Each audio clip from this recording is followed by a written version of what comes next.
बघू शकता की हे केवळ आणि केवळ ईडीच्या प्रेशरमुळे आणि जे अशोक चव्हाण साहेबांसोबत झालं हे आपल्या समोर होतं सगळ्यांच्या. वारंवार रेड्स, वारंवार प्रेशर आणि वारंवार एक प्रकारचं ब्लॅकमेल पण त्यांना करण्यात आलेलं आणि म्हणून कदाचित त्यांनी तो निर्णय घेतला. नक्कीच काँग्रेससाठी ही अतिशय दुर्दैवी गोष्ट आहे. एक महत्त्वाचं खूप मोठं भारदस्त असं नेतृत्व असलेलं, पण हे बीजेपीची ही टॅक्टिकच आहे.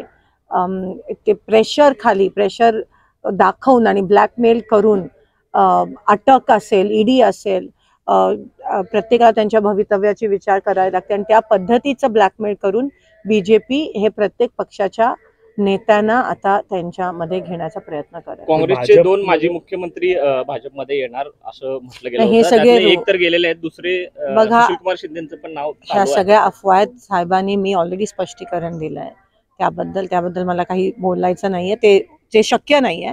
पण अर्थात जे काही आज चव्हाण साहेबांना हा निर्णय भीतीपोटी असेल, प्रेशरमुळे असेल, तो निर्णय घेतला तो अतिशय काँग्रेससाठी दुर्दैवी. काँग्रेसच्या विचाराचा हा नेता होता. भाजपमध्ये आता त्या वाटचालीकडे जातो, म्हणजे एकीकडे 2 सध्या त्यांनी राजीनामा पक्षाचा दिलाय, काँग्रेस पक्षाचा. त्यांची पुढची काय असणार आहे ते अजून त्यांनी डिक्लेअर केलं नाही. नक्कीच त्यांचे वडील मुख्यमंत्री होऊन गेले, त्यांच्या मिसेस पण आमदार होत्या. मी त्यांच्याशी देखील बोलली. तर एकंदरीतच जे स्ट्रेस लेवल होतं, ज्या पद्धतीत त्यांच्याबरोबर माइंड गेम्स खेळले गेले भाजपकडून, त्याचा तुम्ही म्हणजे मी काय रेकॉर्डवर नाही आणू शकत, पण असा विचार केला तर अतिशय हताश होऊन त्यांनी हा निर्णय घेतला. लोकांना असा त्रास देणं सुरू आहे अजून काँग्रेस. 100% खूप जणांना, तुम्हाला माहिती आहे पेपरमध्ये दररोज येतं ज्या पद्धतीत ते त्रास देत आहेत. आणि ह्या लेवलचं राजकारण हे पहिल्यांदाच आपल्या देशात किंवा आपण महाराष्ट्रात आपल्यातही कुठेतरी कोंडीत पकडण्याचा प्रयत्न केला जातो. माझ्याबद्दल अफवा पसरवतायत. मला ते ईडीबीडीचं काही आमच्याकडे नाहीच आहेत संस्था वगैरे, त्याची भीती नाहीये. ते अफवा पसरवतायत. पण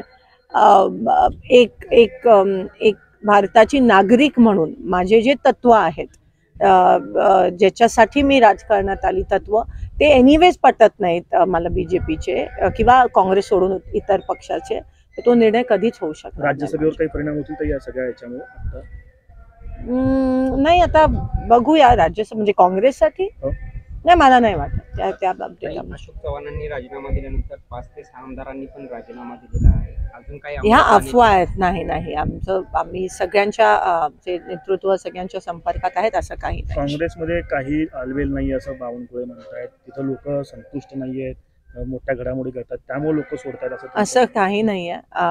पक्ष भक्कम आहे. तुम्ही बघताय की आज आम्ही तळागाळात जाऊन कार्यक्रम घेतोय. आमची पक्ष संघटना काम करते. हे फक्त बीजेपी आम्हाला अनस्टेबल दाखवायचा, पोर्ट्रे करायचा प्रयत्न करते आणि ज्या पद्धतीत ते प्रेशराईज करतात सायकोलॉजिकली आमच्या नेत्यांशी ते प्रेशर आणून खेळतायत, ते करतायत.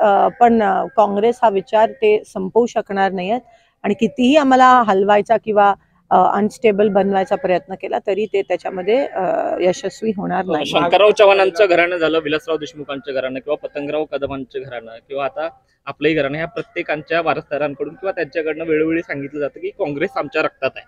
आता अशोक चव्हाण तर गेलेले आहेत. अमित देशमुखांना पण अधूनमधून ऑफर असतात. पतंगराव कदमांचे चिरंजीव विश्वजित कदम यांना पण तिकडनं लोकसभेसाठी उभा केलं जाईल अशी चर्चा सुरू आहे भाजपकडून आणि तुमच्या पण नावानं पुढे सोडल्या जातात. मी ते तुम्हाला तेच सांगते, ते अफवा पसरवण्यात माहेर आहेत आणि हे एक प्रकारची प्रेशर टॅक्टिक आहे त्यांची. तुम्ही बघू शकता ती प्रेशर टॅक्टिक आणि लोकांच्या मनाबरोबर कसे खेळतात हे राजकीय लोकांसोबत नाही, पण सर्वसामान्य भारतीय नागरिकच्या मनाबरोबर पण माइंड गेम्स करतात. 15 लाख असेल, वेगवेगळे आमिष दाखवून कसं ते ब्लॅकमेल आणि इमोशनल करण्याचा प्रयत्न करतात. काँग्रेस षडयंत्र जात आहेत. मी तुम्हाला सांगितलं की त्यांना तो निर्णय का घ्यावा लागला. काही महाविकास आघाडीला याचा काय परिणाम होईल? काँग्रेसमधून असे मोठे नेते गेल्यानंतर बघा, काँग्रेस हा एक विचार आहे आणि महाविकास आघाडी भक्कम आहे. आज महाराष्ट्राला ही भक्कम नेतृत्व देणारा हा पक्ष, हा राजकीय पक्ष आहे. महाविकास आघाडी एकत्र 3 पक्ष आलेला आणि एकंदरीत तुम्ही बघू शकता की महाराष्ट्रात महाविकास आघाडीच्या बाजूने जो आहे कल जो आहे तो वाढत चाललाय आणि हे त्यांना माहिती आहे भाजपच्या लोकांना. म्हणून आज महापालिका निवडणुका आपण घेत नाहीयेत, स्थानिक स्वराज्य संस्था निवडणुका घेत नाहीत, कारण का कुठेतरी येणाऱ्या इलेक्शनमध्ये लोकसभा किंवा विधानसभा नक्की महाविकास आघाडीचा कल हा भाजपपेक्षा जास्त आहे. काही प्रकाश आंबेडकरांची पण भूमिका संभ्रम निर्माण करणारी आहे. मागच्या निवडणुकीला पण ते नाही, आम्हाला पूर्ण खात्री आहे की आमचा एकच शत्रू आहे आणि तो आहे बीजेपी, आणि ते त्यासाठी सगळे समविचारिक जे प्रश्न आहेत ते महाविकास आघाडी बरोबर शेवटपर्यंत टिकतील, आणि वंचित बहुजन आघाडी पण, कारण का सगळ्यांचा शत्रू हा भारत आहे, भाजप आहे. आणि आमचे तत्व आहेत की भाजप जो जात पात धर्म मानणारा, फक्त हे आणि काम न मानणारा जो पक्ष आहे, त्यांच्या विरोधात आज आम्ही लढत आहोत. आंबेडकर